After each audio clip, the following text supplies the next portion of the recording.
What's up, YouTube? How are y'all doing? I'm Matt, back with another video. If you're new, do me a favor and hit that subscribe button. Like the video. If you're not new, welcome back. Love y'all. I truly do. And you know the drill. Thumbs up. Comment down below. You know the drill.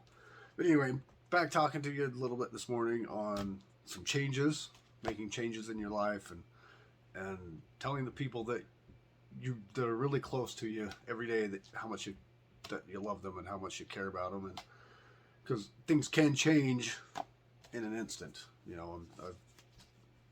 I've got to where things can happen that you don't even know, and you tell people that you love them every day, and they will, because you never know when that day comes where they may not come home. Sad thing, but kind of talked to you a little bit earlier, just kind of touched on it, that I lost my wife to cancer, and I'm going to kind of go over a little bit of that with you and how some of the changes that have happened in my life since then. But we weren't really, churchgoers. We weren't really anything like that. We just kind of did our thing. We were, going out, having a good time, drinking, whatever. I mean, we weren't like bad people, but we were just doing our thing, just like most people. Financially, we were financially not very good. We're both bad with money. We both just blew. We were always in debt, borrowing money from everybody just to stay alive.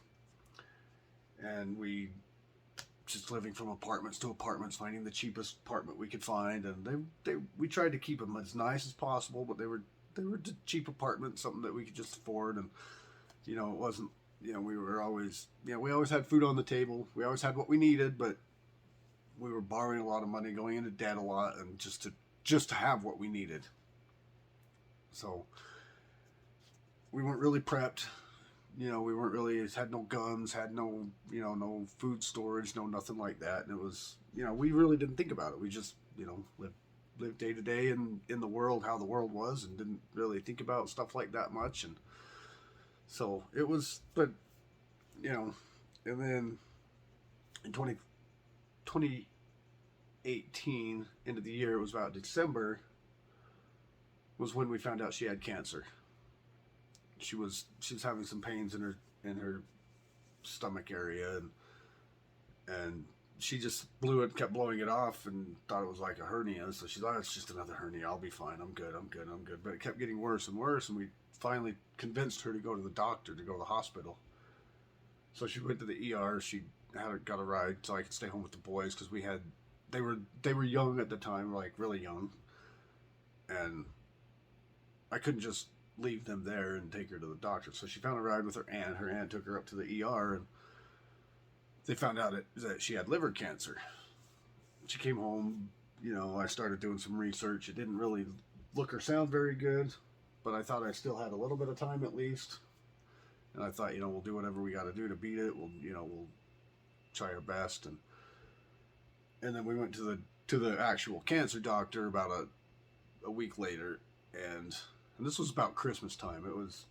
She went in the day before New Year's Eve to the ER, and that's when we found out it was cancer. So right around the Christmas time, and Christmas, go back in time a little bit. Christmas is kind of a little bittersweet time for us. I mean, we like Christmas. We like the spirit of Christmas. We like everything, but my wife's mom died on Christmas morning, and just kind of unexpectedly to us. It was Christmas morning. We got up. It was 2015. We got up, did our Christmas. Everything was good.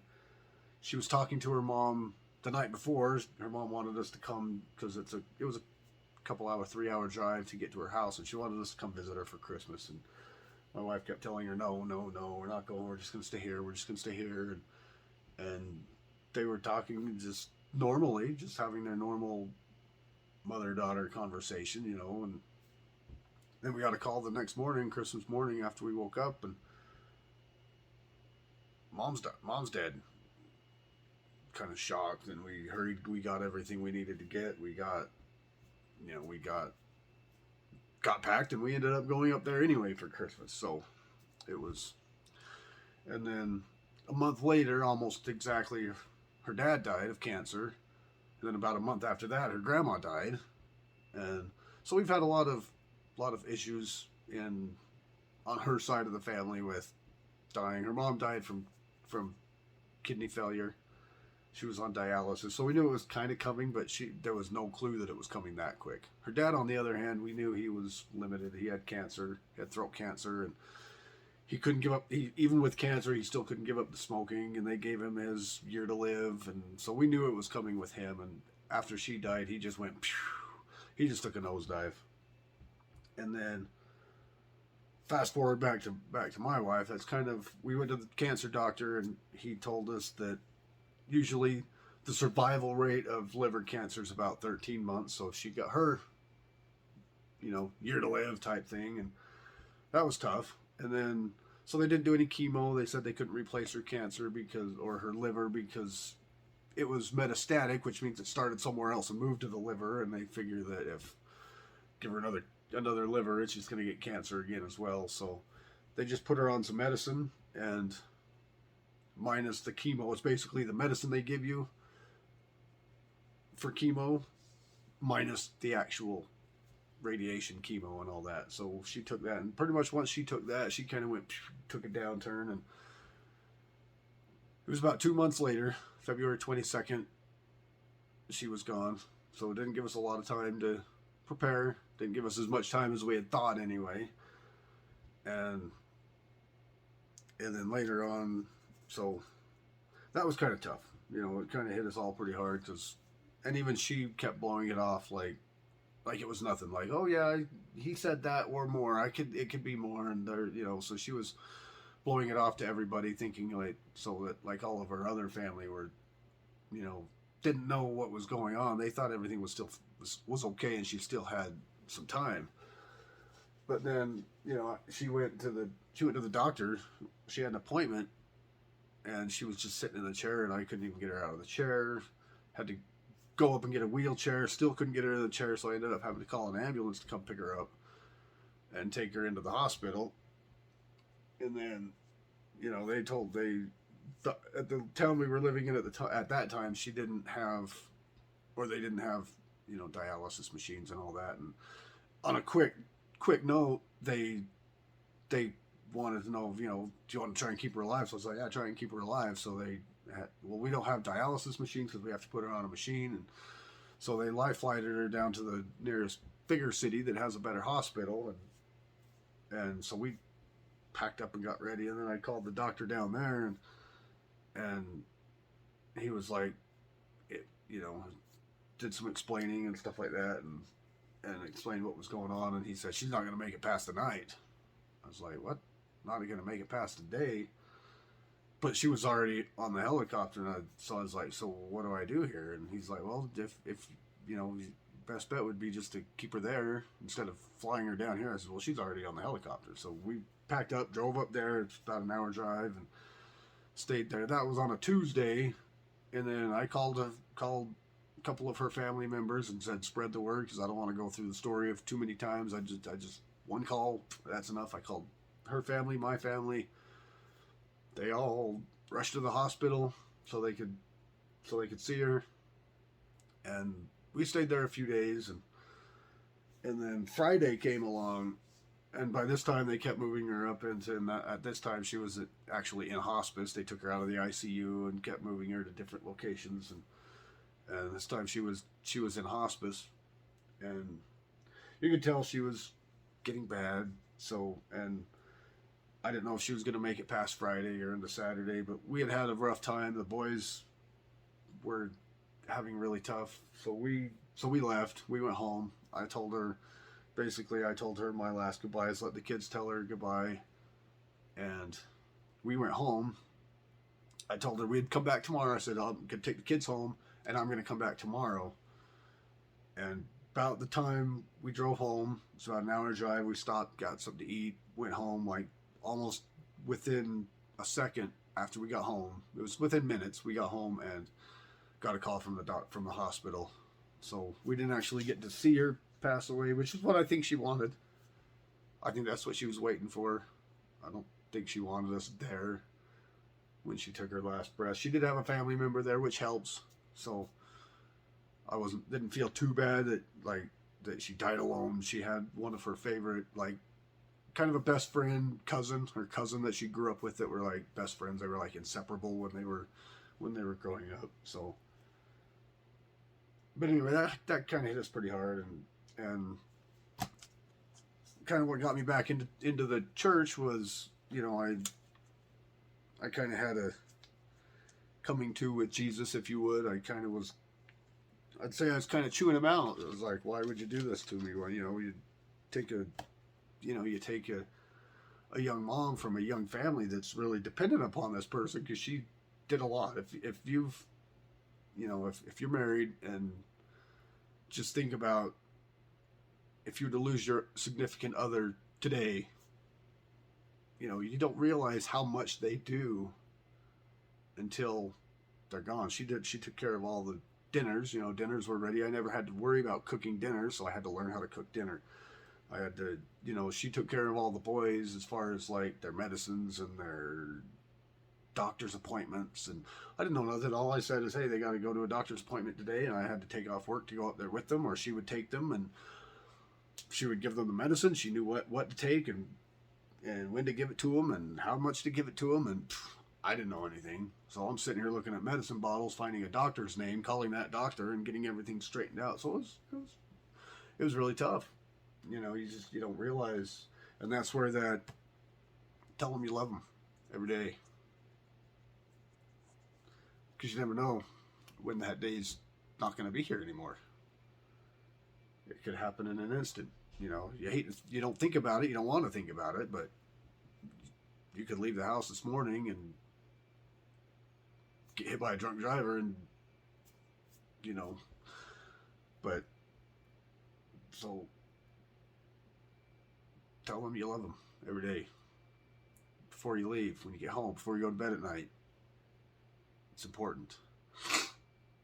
But basically, I had that little I had a little coming to with Jesus where I was kind of chewing him out. I got down. I said, why would you do this? Why would you, they say that you love your children so much. And I was like, there's no way I could love my kids enough to give them cancer and take them from the people that they love and that depend on them. There's no way I could do that. I could never love my kids that much. And I just was chewing them out, and and you may think I'm crazy, but at that time, I feel like he spoke to me and he told me that, hey, I need her here, and I've got better things for you there. It's part of my plan. I need her here. I've got work for her to do on this side. And that kind of hit me hard at that time. I immediately started crying, and I told him, okay, you guide me and I'll follow. Just tell me where you want me to be. And at that point, I realized that everything happens for a reason. There's a reason why things happen. I don't necessarily believe in coincidence. I think it's all planned out, and we just have to make it what we make it. And another thing I try to live by since then is don't have any regrets. Nothing. Don't regret anything, even if it's bad. I've done some things that I would say I'm not proud of, but I don't regret it, because those decisions are what makes me who I am today, and that's where I'm at. That's, if it weren't for certain things in my life that I decided, my life could be totally different. Could be better, could be worse. I don't know. I don't really care. My life is what it is because of the decisions I've made in the past. So I don't really regret. I don't regret any of it. But anyway, on to the next little bit of my life was, it took me a few months. I was kind of like still in shock and still in like, what do I do?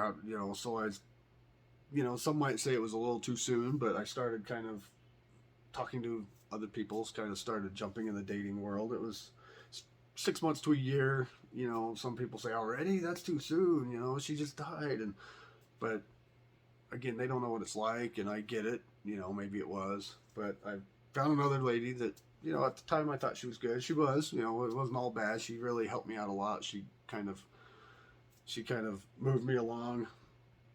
You know, you know, that's when I started. She kind of got me started on the lightweight prepping. You know, she's like, "What are you gonna do when the world ends?" You know, she was a big into the world thing. I mean, I'm not that. You know, I prep a little. I'm kind of a lightweight prepper. I've been doing it for a few years, and it's still got a long way to go because, you know, financially, I still can't really afford to do a lot of prepping, but I do. I get what I can when I can. I'm starting, but I'm still. You'd think 4 years I should have a pretty good stack, but I've got what I need to survive for a little bit. Let's just say that.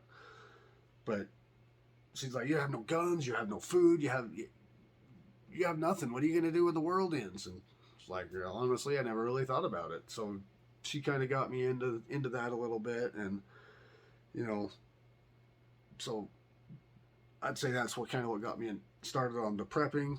And then I started watching videos, you know, I got my first gun and started watching gun videos, and then it kind of got me into some more prepping videos, and you know, you know, so I kind of got this gear and prepper and stuff like that kind of mentality a little bit. So again, I'm not new. I'm not one of them dieharders that, you know, that has everything and knows everything. I'm still learning a lot of it myself. I'm still, you know, that's the thing about changes. You know, change yourself, not necessarily big changes in your life, but every little thing. You know, like try and improve every day. But anyway, she helped she helped me out with the boys a lot. You know, because you know they had to get to school.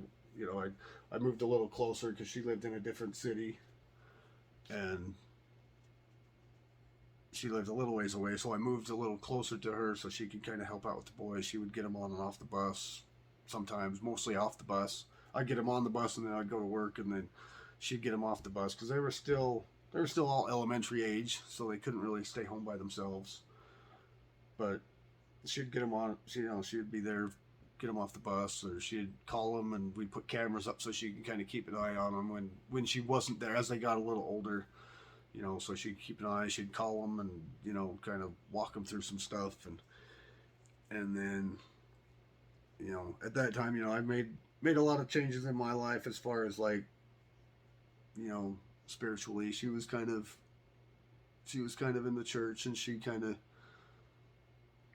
helped kind of guide me along in that, you know, and then, you know, but she had some things that I needed to get done before we could, you know, make a serious long-term relationship out of it. And I started working on that stuff, you know, certain things to do with life and church, and you know, one was a house, so that's how I got this house. You know, she didn't help me get it. I pretty much got it myself, but she helped me as far as like motivating. She didn't help me with any of the credit or any of the financial or anything. I did all that myself, but she kind of was like, "No, you got to have a house. You know, I don't want to move. I don't want to get married and move into an apartment. I don't want to keep my house because of certain things, and you know, I want to sell my house." And because her grandma was co-signed with it, and her grandma, oh, sorry about that, had a little bit of a malfunction.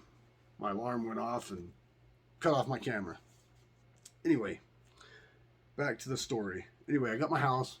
It's a nice house. It's a 5-bedroom house on an acre, out kind of in a small farming town where, you know, I actually like it here quite a bit.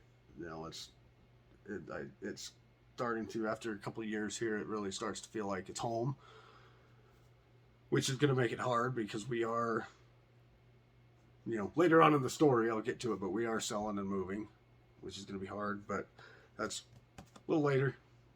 That's going to be the next chapter. But anyway, I got my house, you know, a little out of town. It wasn't, you know, it's out of town, like I said, a little farming town, you know, where guns are in probably at least 90% of every house. So I feel safe. Like, nobody should kind of do a home invasion around here because, you know, you pick a house, you point at, you know, that house, most likely there's people with guns and they know how to use them and they're not afraid to use them.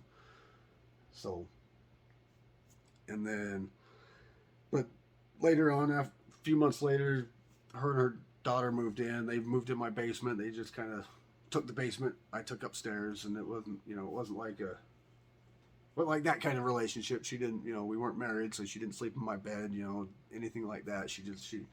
I had a couple rooms downstairs in my basement that they slept in, and that was it. And it seemed like, you know, and that helped. It was good at first. We were happy. They were here, not so far away, and then, but her daughter, after starting school, and she started hanging out with some of the wrong people, and started getting into a little trouble with the law, and it kind of drug the spirit away from the house. And I was trying to make a nice, a nice peaceful, nice place, and she had some of the, some police officers come by, and she was kind of getting in trouble, so that made it a little tough. And then at the same time, me and my girlfriend at the time, girlfriend, we started kind of growing apart. And it just seemed like we just her downstairs all the time. She had some health issues. She didn't come upstairs much. She just stayed down there. She came up to make dinner, and then most of the time just right back there. And if I wanted to spend some time with her, she's my girlfriend. We wanted to watch movies and cuddle or whatever. She wanted me to go down there, and she wouldn't come up here. But yeah, her daughter was always kind of in there and kind of laying with her. And her daughter she had some issues because her husband, he committed suicide, and it was kind of tough on her. So she always liked to lay with her mom. I don't know why, and that kind of put a bind on our relationship with the cuddling and the, getting close. And so we kind of grew apart, and then she moved out, and after that, things kind of went a little south. We kind of agreed, but before she moved out, backing up a little bit, she told me to, we kind of agreed that, we're kind of growing apart. We feel like we're more just friends, and we kind of agreed on that. And then, so as she was, packing, getting ready to move, it was a few weeks before she left, I knew she was leaving. So I kind of started and we were broken up, we agreed that, we were just friends. And she, so I started kind of looking around, talking to somebody else. I probably should have waited again, probably too soon. I probably should have waited till she left, but I started kind of talking to somebody. And I was upfront. I was honest. I said, "Hey, look, I know you're leaving. I know you're going," and so I kind of started talking to somebody. And now she's telling everybody she knows that I cheated on her, that I had a girlfriend, and it's like, I was just talking to somebody because I knew you were leaving. I knew we were pretty much broken up, and you were leaving. So she's telling all her people that I cheated on her, and this and that and the other. But when I talked to her about it, she's like, I didn't say that. I just you just should have waited till I left. And maybe she's right. Maybe I should have. But and there were clues along the way that I probably should have ran. I was just I felt like I wasn't ready to be single, and so I needed somebody in my life. So because she dropped hints right off near the beginning, like, my kids are grown up, and I'm ready to not be a parent anymore. My youngest is 14, and she's going to be out soon, and then I can go do what I want and go travel. And I should have picked up on that earlier, and okay, move on. But I didn't. We were together for 2.5 or so years, and so, and then that, and she, every time I bring stuff up that she said and that she didn't want to leave, she's like, she just thinks I'm starting fights. And so, and then I asked her for something that I gave her back, because I did give her a ring, and she's trying to claim that was a Mother's Day ring, and it was just strictly a Mother's Day gift. And I was like, and she started in on me about that, and then she tried telling me that some other rings came up missing around the house that she was here, and then she started blaming me she didn't necessarily blame me for stealing them, but she just blamed me for starting fights, starting arguments, and I can't, and it's like, what? So I blocked her, quit talking to her. I mailed her all her stuff that she kept asking me for. She left something here. She wanted this back. She wanted that back, and she left this here. And I asked her for one thing, and nope, you ain't having it. And she's starting to tell me all I want is contention and fighting, and so I blocked her, and so we're kind of, it ended in kind of bad terms, sort of. So, but that's okay, and it wasn't all bad. I'm not trying to say that the whole relationship was horrible, because it was good. I came a long way. I did, from the time we met to the time she left. I personally came a long way. The boys came a long way. And so I can't say it was all bad, but it didn't end very good. And right now we're just, and that kind of really got me thinking about, like, okay, I just got to think about myself. What do I want? What is it?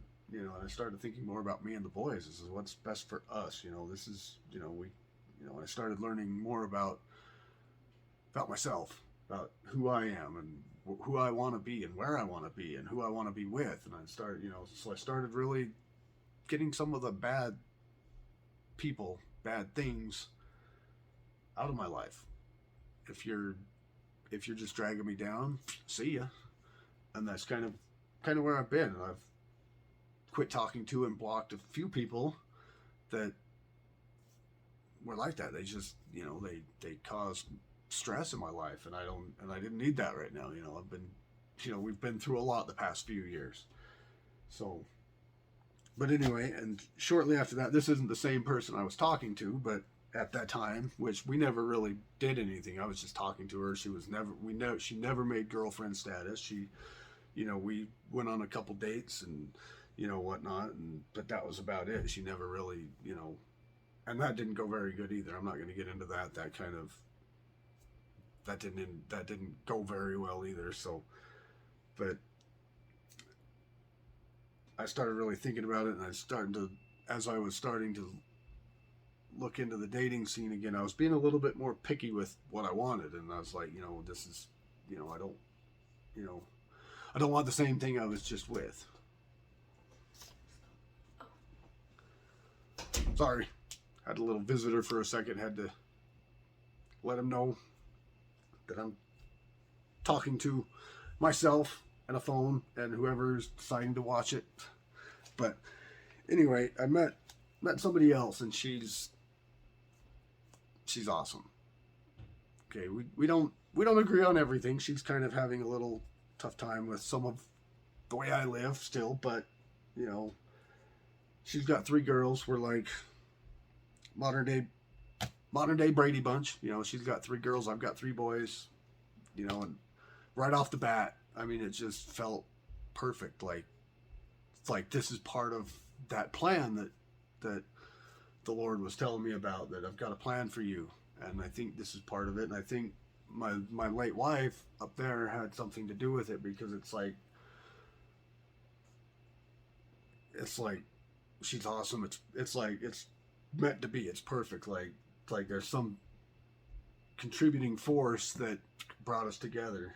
She has a similar story. She lost her husband to ALS 2 years ago, and it's a lot the same story, and she's kind of been through some hard times in the dating scene since then, and we met each other. The boys and girl, the kids, all they get along wonderfully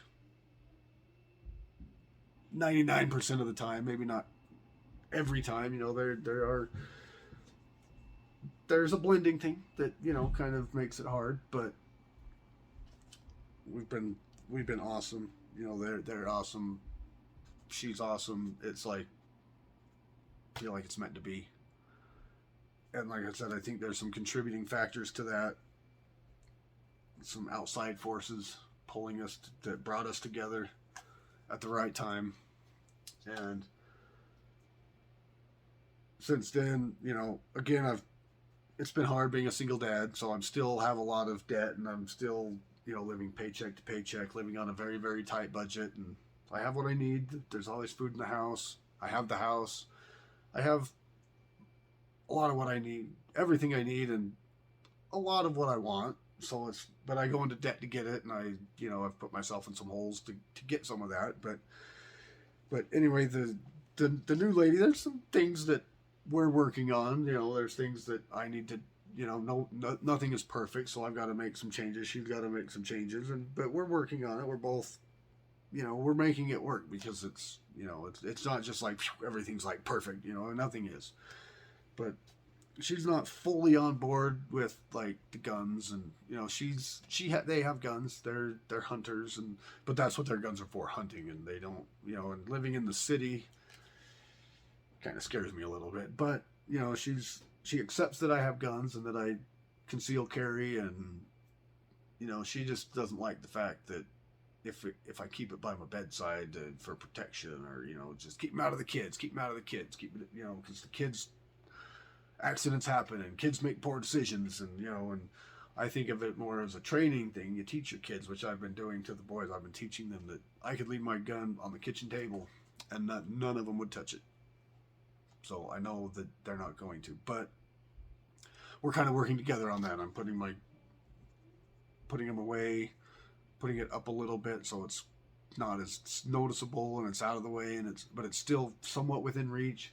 And she's looking at me for like some of those bedside safes that you can get too easy with a fingerprint that opens up. And so she's working on it. She's coming along. And my food preps, stuff like that. I got like medical preps I've been working on stuff. And she's coming on board slowly. And I'm just, all I got to do is just keep doing it, and she'll eventually,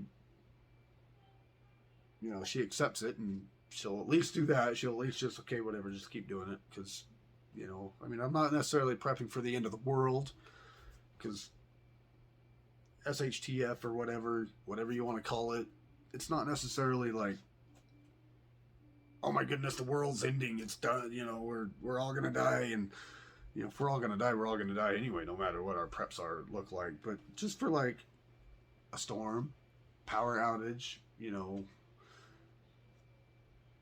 flooding, anything that caused us to have to stay or to have to bug out and go somewhere, our bags, our stuff, we're trying to get all that ready, and food storage if something happens where, anything, even if it is into the world, civil unrest, political, whatever, and civil, war out on my streets, I've got my food and medical supplies, I've got, cooking supplies, I've got, all that stuff, and I've got the guns and the ammo, working on guns and ammo to protect it, to try and protect it the best I can, and she's coming on board with that. Then as far as financially, like I said, she's got a truck that she's selling, and that, she owes way less on it than she can sell it for, so she's going to sell that, because we don't need it. I've got a truck and a van. We're going to sell her truck, trade in my van for a bigger SUV, and then selling the house, that's going to give us a nice, good cushion of money to pay off our debt. So we're going to be getting out of debt. So basically, about the time, just before, just after we get married, we're going to be out, pretty much out of debt. We're going to have, we're going to start our marriage off right. We're going to be able to, we're going to be doing a lot better. So I think, like I said, and that's other reasons why I think this plan that he had for us is working, and that's why I believe, I know, and I believe that things happen for a reason. It's not just coincidental that I moved into this house, that I met this woman, and that, now we're selling the house and it's not just coincidence. It's meant to be, and it's, so anyway, I know this video's getting a little long. I will try but that's my story. I just wanted to kind of let you know of, I kind of told you where I'm at, but I kind of wanted to tell you how I got here and some of the changes that have actually went on in my life, and so anyway, that's basically it. And I'll keep you posted when the next chapter starts, and you'll get to kind of see my next chapter unfolding a little bit. Like I said, I'm trying to do better videos, better content, better products to review, better, face to face, talk to you, get to know me a little bit better, get to know who you're watching, rather than just watching a video on a knife review, and you're actually, where you're actually, the me that's actually showing you this product. And a lot of my products, I don't do research on them. I don't get sponsored. They don't, here, have a knife and here's a script to talk about when you review it. I buy it or get it somehow. I open the box. It's my first time seeing it. There's no information on it, so I'm just reviewing it as I open the box. I don't do much research on it ahead of time. I don't, and maybe I could, maybe I should. That way you're at least learning something better, but I get it out. I buy all my products with my own money. I don't have any sponsors. With the little bit of ad revenue from y'all subscribers, which again, I love all of you. If you're new, subscribe. But anyway, and if you'd like, there's that little super thanks button down below if you want to make a small donation and help me out a little bit. Every little bit helps. But if you don't, if you don't want to, if you don't think I'm worth it, at least subscribe. Cost you nothing. Helps me out a ton. You wouldn't believe how much it helps. But anyway, I'll let you guys go.